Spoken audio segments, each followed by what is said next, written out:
Saudara, istilah meta ini memang sangat dikenal.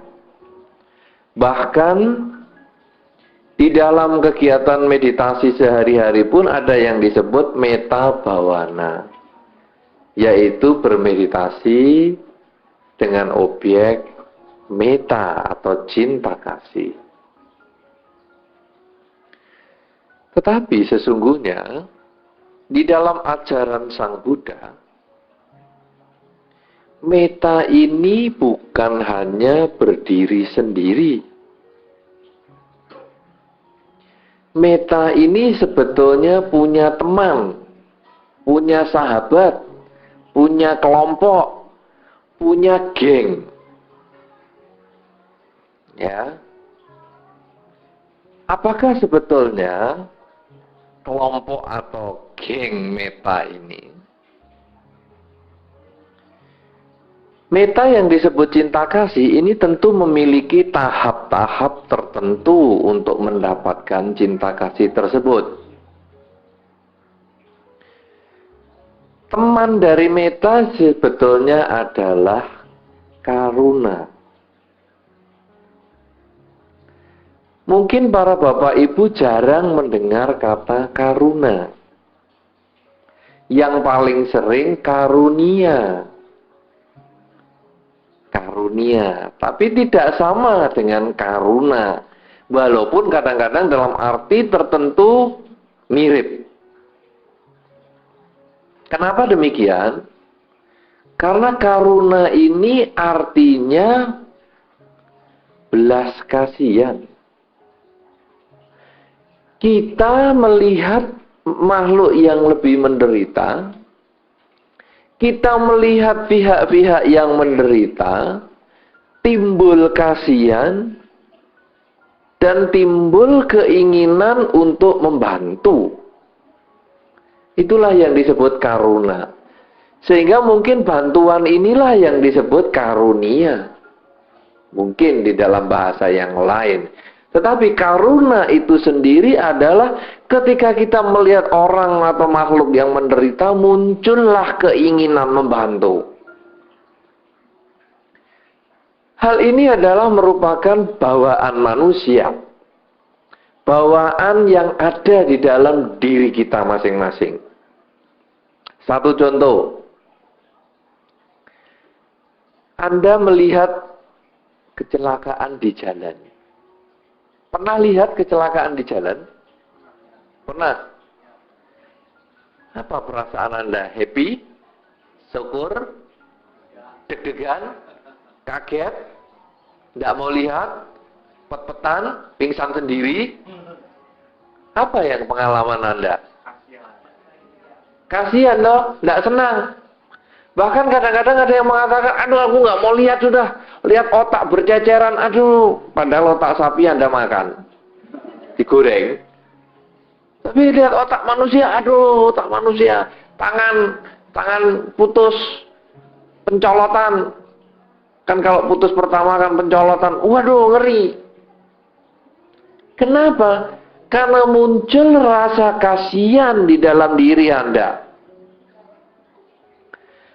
Lalu kepingin menolong, tapi saking kepinginnya malah nggak kuat lihat darah, pingsan sendiri. Ini karena muncul rasa kasihan. Nah, kasihan atau karuna ini semua orang punya. Bagi yang normal artinya ya. Karena ada juga orang yang sadis. Tapi sadis itu juga lihat-lihat. Mungkin dia sadis sama orang lain. Dia sadis sama makhluk lain, tapi belum tentu dia berani kejam kepada anaknya sendiri.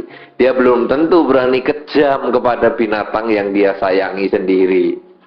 Karena pernah saya tanya kepada itu tukang jagal ayam itu loh. Suka potong ayam. Lalu saya tanya, gimana? Kamu kan pelihara ayam. Kalau ayammu mati, kamu potong juga enggak? Enggak, Bante. Saya kubur. Loh, kenapa? Kasihan. Loh, Dia jagal ayam. Pekerjaannya motong ribuan ayam. Tapi ayam peliharaannya sendiri kalau mati gak mau makan. Gak usah jauh-jauh, Anda lah. Anda pergi ke pasar beli ikan lele, ikan mas, gurami. Coba ikan yang Anda pelihara mati. Apa tega Anda makan sendiri? Iya loh. Padahal ikan yang mahal. Apakah itu ikan koi? Apakah itu ikan arowana? Apakah Anda pelihara gurami? Kalau itu Anda sayangi, Anda makan rasanya kok nggak tega. Anda kan ngalami itu ya dalam kehidupan sehari-hari. Nah, ini sebetulnya adalah karuna. Belas kasihan kepada yang lain. Nah, di dalam Dharma, belas kasihan bukan hanya kepada manusia yang menderita, apakah itu pengemis, apakah orang kecelakaan, apakah orang cacat, apakah orang menderita, orang sakit. Tetapi juga kasihan itu kepada makhluk. Kecoa, kepidek, pincang-pincang sudah mencedel. Duh, kasihan nih. Sini saya percepat prosesmu. Tak injek sekalian, unyek-unyek kan meninggal, mati, tewas. Itu bukan kasihan, itu malah tambah kejem. Tapi muncul kasihan. Mungkin juga Anda sudah ngalami, tidak sengaja ngidek kecoa sampai mencedel, kecoanya lompat-lompat, Anda, wis ini tak percepat aja prosesnya, kasihan. Tapi itu rasa kasihan yang muncul. Bahkan kepada binatang Anda bisa kasihan. Ketika melihat binatang yang disembelih, ketika melihat binatang yang kesakitan, Anda bisa kasihan. Jadi karuna ini adalah kepada mereka yang menderita, baik manusia maupun binatang. Kita semua punya. Yang kita tidak semua punya adalah teman meta yang lain, mudita. Mudita ini tidak semua orang punya. Apa itu mudita? Mudita itu simpati. Apa simpati?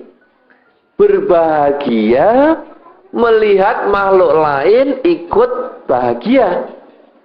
Ini yang kita jarang punya. Kecuali kepada orang-orang yang dekat. Anak kita lulus ujian. Aduh, syukur iso lulus ujian. Itu yang dekat. Tapi kalau anaknya tetangga lulus ujian, kok iso lulus ujian? Kok anak bodoh nih kayak gitu kok ujian lulus? Loh, dia bahagia tapi kita ada kejengkelan melihat kebahagiaan orang. Maka mudita ini harus dibangkitkan. Kalau karuna kita hampir semua punya, tapi mudita perlu dibangkitkan. Anak bisa beli sepeda motor, laporan Pak, wah aku kerja sudah bisa beli sepeda motor, syukur, wah rezeki ini tole memang hebat, bisa tuku sepeda motor sendiri. Tapi kalau anak tetangga bisa beli sepeda motor, kok iso? Kerja baru 1 tahun sudah bisa beli sepeda motor.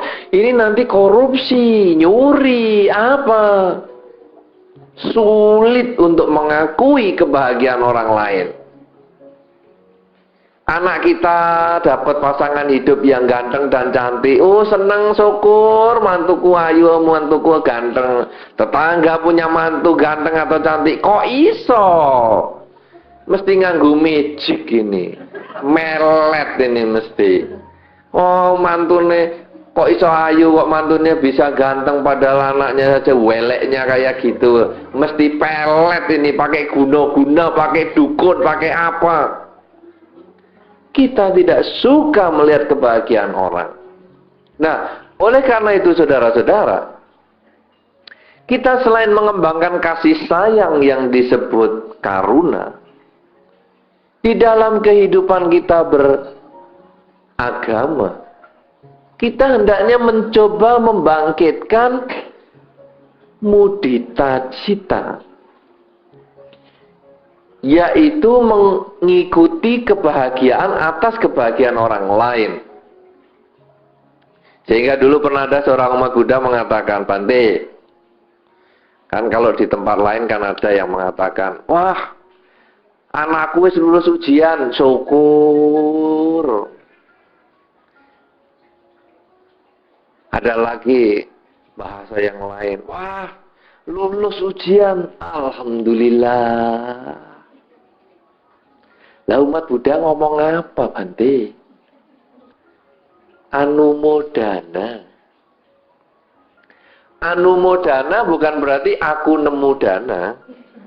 Anumodana, ikut berbahagia. Jadi begitu anaknya ngomong, Pak, aku sudah bisa beli sepeda motor, anumodana, aku ikut berbahagia karena kamu sudah sukses.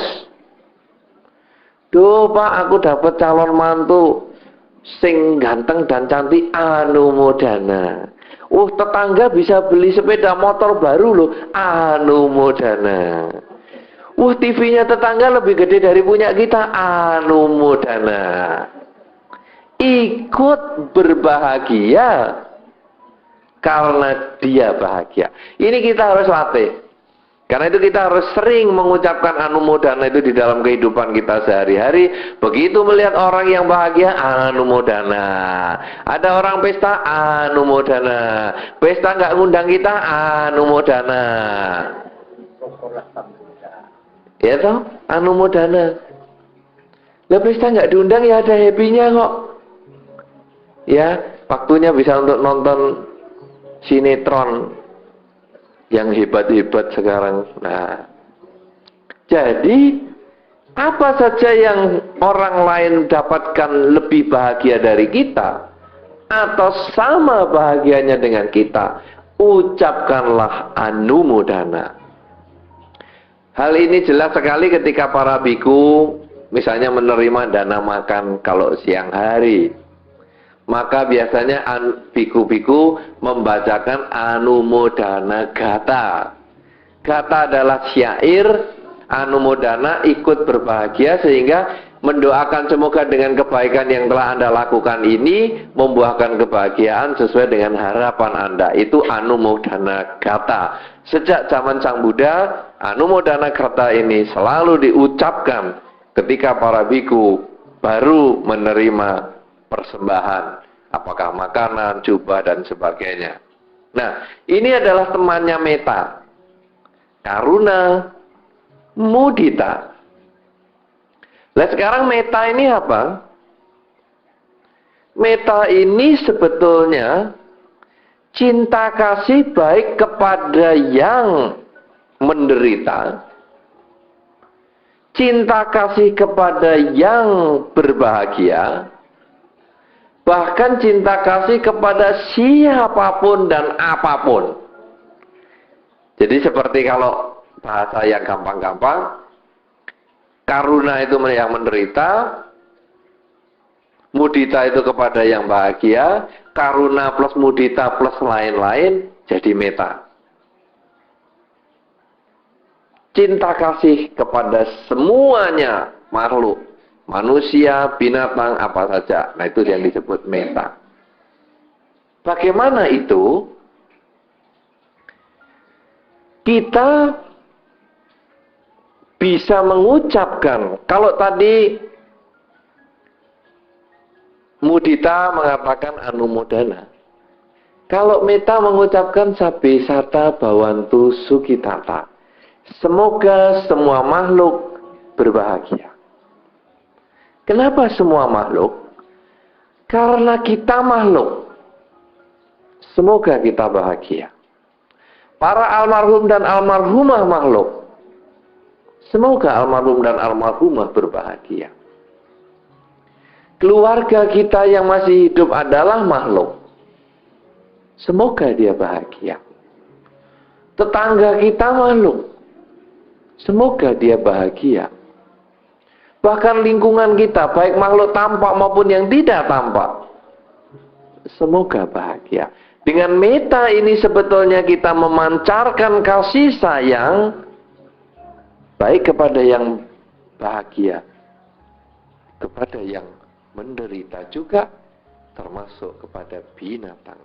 Karena pada waktu kita menyebut meta, semoga semua makhluk berbahagia, yang ada di dalam Karania Meta Sutta yang menyebutkan Sabe Sata Bhavantu Sukhitata, di situ tidak pernah ada batasan kecuali semoga semua makhluk kecuali walang sangit berbahagia, semoga semua makhluk kecuali tikus-tikus berbahagia, semoga semua makhluk kecuali kecoa berbahagia, semoga semua makhluk kecuali semut berbahagia, semoga semua makhluk kecuali cicak berbahagia, semoga semua makhluk kecuali musuh-musuh saya berbahagia, semoga semua makhluk kecuali si A, si B, si C berbahagia. Tidak ada. Tidak ada perkecualian. Baik yang kita benci, baik yang tidak kita kenal, tidak ada kita kecualikan. Semoga semua makhluk kecuali yang tidak saya kenal berbahagia. Tidak ada.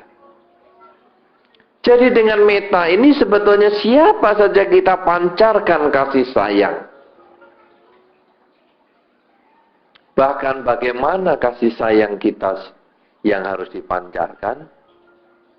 Seperti seorang ibu menyayangi anak tunggalnya. Kalau Anda punya anak tunggal, Anda akan berikan apa yang Anda miliki kepada anak Anda.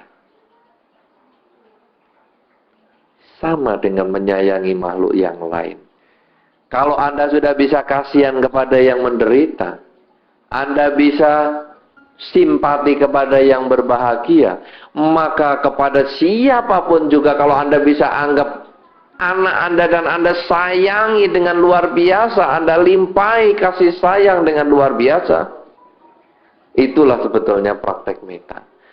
Sehingga Anda tidak rela menyakiti hatinya dengan kata-kata. Kasihan, anakku sendiri kalau disakiti, aku sendiri kalau ngomong kan tidak mau kasar-kasar supaya anakku tidak sakit hati. Kalau Anda sudah bisa berpikir seperti itu, Anda sudah mulai praktek meta. Jangan kalau misalnya, wah ini ada panen jambu, kok sepet, anakku nanti makan sakit perut, kayak kita tanggani. Wong anaknya sendiri aja tidak mau makan, masa dikasihkan tetangga? Ini bagaimana meta? Meta adalah saya menganggap dia anakku sendiri, walaupun itu tetanggaku, walaupun itu musuhku, itu anggap anakku sendiri yang aku harus beri yang terbaik kepada mereka.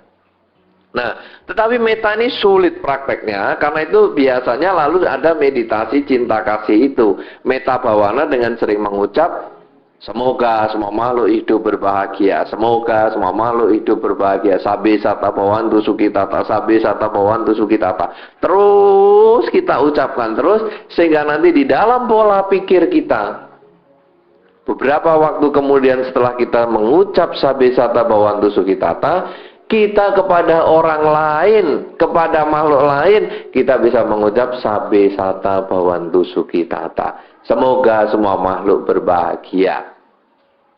Ketika melihat orang kecelakaan, ngomong apa Bante?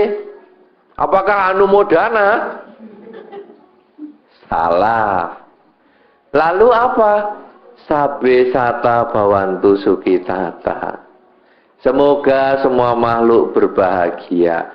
Loh, orang kecelakaan didoakan bahagia Bante. Ya bahagia banyak yang nolong, bahagia ketemu dokter yang baik, bahagia bisa mendapat perawatan yang bagus, bahagia luka-lukanya tidak parah, bahagia dia cepat keluar dari rumah sakit. Loh, meninggal loh Bante, ya bahagia terlahir di alam lain. Bisa. Jadi begitu kecelakaan jebret, sabe sata bhavantu sukhitata, Semoga semua makhluk hidup bahagia. Saya juga makhluk, semoga saya bahagia. Dia kecelakaan ya saya harus hati-hati biar ya saya tidak sampai kecelakaan, begitu kan begitu. Bukan, oh dia kecelakaan biar bahagia, aku tak ikut sekalian lah. Lah ya tidak begitu. Ya, nah dengan sabe sata bawantu sukitata kita bisa enak. Lalu bagaimana ketemu orang meninggal, Bante, kan kasihan, keluarganya sampai nangis-nangis. Ada yang menganggap ya ngomonglah sabe sangkara anicca, boleh untuk yang meninggal. Tapi kalau Anda mengucap sabe sata bawantu sukitata, komplit. Yang meninggal adalah makhluk, semoga yang meninggal terlahir di alam bahagia. Keluarganya juga makhluk, semoga keluarganya juga memperoleh kebaikan, kebahagiaan, kekuatan, ketabahan. Nah oleh karena itu kalau malam hari ini kita pelimpahan jasa di Cetia Meta, cocok sekali. Karena memang inilah kesempatan kita praktek sabe sata bawantu sukitata. Kenapa? Karena mungkin kemanapun lahir almarhum dan almarhumah, almarhumah Ibu Tan Kuan Bi maupun almarhum Bapak Po Heng Seng, kemana saja beliau lahir, semoga beliau berbahagia. Demikian pula keluarga yang ditinggalkan, dimanapun berada, semoga keluarga yang ditinggalkan memperoleh kebahagiaan. Bahkan kita semua yang hadir, yang mungkin bukan keluarganya, baik yang tampak maupun yang tidak tampak, dengan mengucap semoga semua makhluk hidup berbahagia, kita juga bisa mendapatkan kebahagiaan. Nah, inilah praktek meta. Karena itu pancinglah meta itu dengan kata-kata. Sabe sata bawantu sukitata, jangan pernah lupa pagi 15 menit, malam 15 menit, ucapkan kata itu. Sesering mungkin di perjalanan pun Anda mengucap sabe sata bawantu sukitata itu sangat baik. Sehingga kalau nanti kaget ya sabe sata bawantu sukitata, deg-degan ya sabe sata bawantu sukitata. Kalau itu sampai manjing, sampai masuk, meresep ke dalam pikiran Anda, mimpi demit pun Anda bisa sabe sata bawantu sukitata, mimpi melihat orang menderita sabe sata bawantu sukitata, apa saja selama mimpi Anda bisa keluar kata-kata sabe sata bawantu sukitata, maka kata itu sudah mancing. Nah, tetapi meta, karuna, mudita masih punya satu lagi keluarga, yaitu UPK. UPK ini keseimbangan batin. Tapi bukan berarti lihat kecelakaan UPK seimbang batinnya, tenang, tidak usah ditolong, perhatikan baik-baik, kecil-kecilnya kayak apa, darahnya bercucuran kayak apa, UPK, tidak pingsan, tidak tolong. Itu umat Buddha jadi batu. Bukan itu. Lihat anak sendiri punya pacar yang cantik dan ganteng, UPK. Lihat tetangga, UPK. Tokonya sendiri sepi, UPK. Toko tetangga laris, UPK. Akhirnya lama-lama hidupnya menderita. Bukan itu yang dimaksudkan keseimbangan batin. Kalau keseimbangan batin itu menyamakan dirinya dengan batu yang tidak berperasaan, keliru. Keliru sekali. Nah, keseimbangan batin ini bagaimana? Melihat orang kecelakaan. Kalau kita kuat, tolong. Bantu. Ya, semampu yang kita bisa. Tetapi batinnya tetap tenang. Tidak, waduh gimana ya, gupuh gitu loh. Tidak gupuhan. Ya, melihat anak sakit, waduh anakku sakit, bagaimana ini? Walah malah masuk keluar, enggak karu-karuan. Pergi ke dokter, anakku sakit, lah mana? Wih di rumah, loh, lah kleru. Kan mestinya kan digendong. Lah ini gupuhan. UPK itu kita tetap melakukan sesuatu. Kita tetap berjuang, mungkin membantu, menolong seseorang. Praktek mudita. praktek karuna, tetapi batinnya tenang. Kan kadang ada kita menolong orang sakit, berhari-hari kepikiran, sakno ya yang sakit ya, kasihan ya. Terus mikir gitulah. Ini loh, kalau kita sendiri meninggal pada saat kondisi mikiri yang jelek-jelek, pikiran kita tuh ke arah yang buruk. Dan kalau karma buruk kita mendukung, kita bisa lahir di alam menderita untuk waktu yang cukup lama. Nanti sampai karma buruk kita habis, mati, kita baru bisa lahir di alam yang bahagia. Kenapa? Karena pikiran kita tidak UPK. Ya, berapa kali coba Anda tengok ke rumah sakit, Anda masih mikiri di rumah, sakne ya orang itu tadi, kasihan ya. Nah ini yang tidak UPK. UPK adalah kita menyadari, saya sudah melakukan yang terbaik yang saya bisa kerjakan. Kemudian orang itu tadi menderita, berarti saya harus lebih hati-hati. Saya memperbaiki karma saya, sehingga saya tidak mengalami penderitaan seperti yang dialami oleh dia. Jadi UPK itu melihat penderitaan makhluk lain, kita menarik pelajaran untuk tidak terjadi pada diri kita, tapi kita tetap menolong makhluk lain itu. UPK melihat kelebihan orang lain, makhluk lain, kita tetap mengucapkan anumodana, tapi kita juga belajar bagaimana caranya kok dia bisa mendapatkan kelebihan. Apakah ilmu yang bisa saya pakai, saya tiru, saya contoh, sehingga akhirnya saya pun juga bisa berhasil seperti dia. Kalau kita hanya ya tetangga saya sukses tokonya, anumodana, santai-santai, aku UPK, tokoku sepi, ndak apa-apa, salah. Tetanggaku kok bisa laris, anumodana, aku ikut bahagia. Tapi bagaimana resepnya dia kok bisa laris? Apa sebab? Nah, kita ikuti sehingga kita juga ikut sukses. Nah, dengan demikian saudara, UPK bukan membuat seseorang menjadi batu, tetapi UPK batin tenang, melihat kelebihan orang, dan kita kembangkan untuk kita bisa meniru supaya kelebihan muncul di dalam diri kita. Ketika melihat kelemahan orang, kita bisa hati-hati sehingga kelemahan seseorang tidak terulang pada diri kita.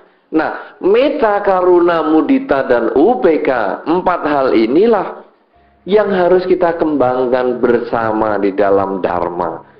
Seorang umat Buddha bukan hanya mengembangkan meta, tetapi dia harus juga mengembangkan karuna, kasih sayang kepada mereka, belas kasihan kepada yang menderita. Kemudian mengembangkan mudita, ikut berbahagia pada kebahagiaan orang.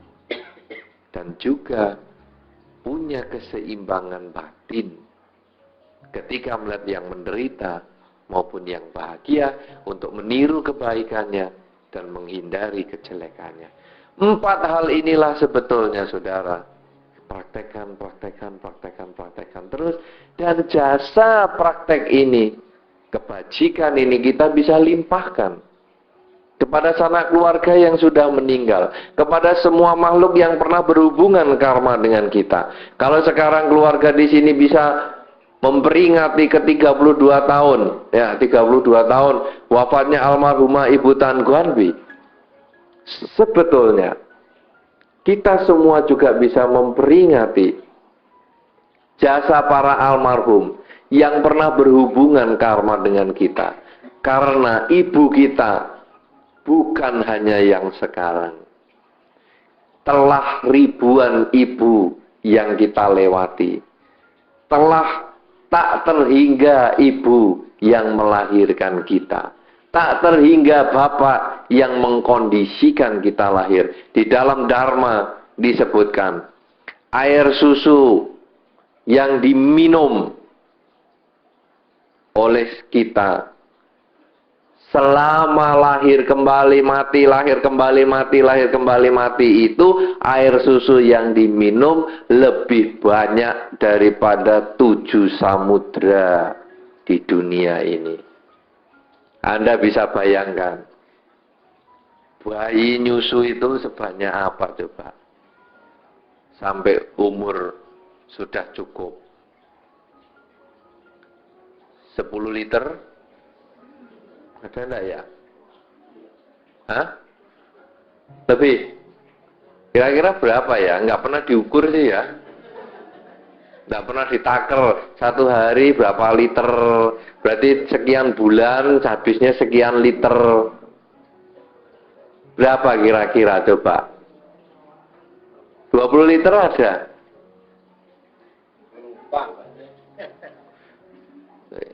Enggak tahu ya. Mungkin nggak pernah ngukur. Ibu-ibu nggak pernah ngukur. Nggak sampai di situ lah. Nggak pernah terpikir sampai ke situ ya. Dikira-kira apa ya nggak bisa. Nah, saudara-saudara, kalau sekarang sebanyak 7 samudra, berarti berapa banyak ibu yang sudah berkorban untuk kita. Karena itu kita juga bisa melimpahkan semua jasa kebaikan ini kepada ibu kita yang sekarang, kepada ibu-ibu kita yang dulu, di kelahiran-kelahiran yang lampau, bahkan kepada mereka yang pernah berhubungan karma dengan kita. Semoga mereka bahagia dengan selalu melakukan 4 hal: metta, karuna, mudita, dan UBK sepanjang hari. Lalu kalau malam hari renungkan, semoga dengan kebaikan saya pada hari ini mengembangkan metta, karuna, mudita, dan UBK. Para almarhum dan almarhumah yang pernah berhubungan karma dengan saya akan memperoleh kebaikan, memperoleh kebahagiaan sesuai dengan kondisi karma mereka masing-masing.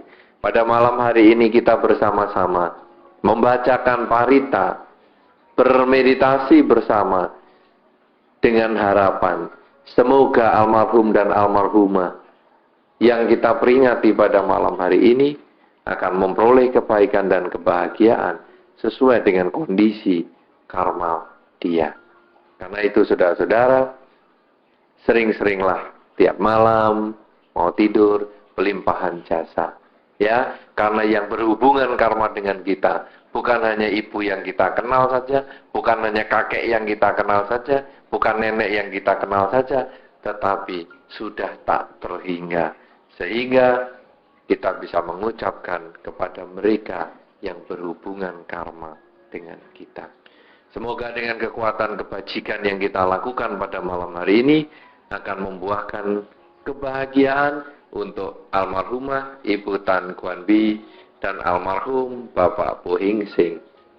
Semoga dengan pengertian yang kita peroleh di Cetia Metta ini akan menguatkan keyakinan kita pada Buddha Dharma, praktek Dharma di dalam kehidupan sehari-hari yang akan menumbuhkan kebahagiaan untuk diri kita, untuk lingkungan kita, baik di dalam kehidupan ini maupun di dalam kehidupan-kehidupan yang selanjutnya. Semoga semua makhluk, baik yang tampak maupun yang tidak tampak, akan memperoleh kebaikan dan kebahagiaan sesuai dengan kondisi karmanya masing-masing. Sabbe sata bhavantu sukhitata.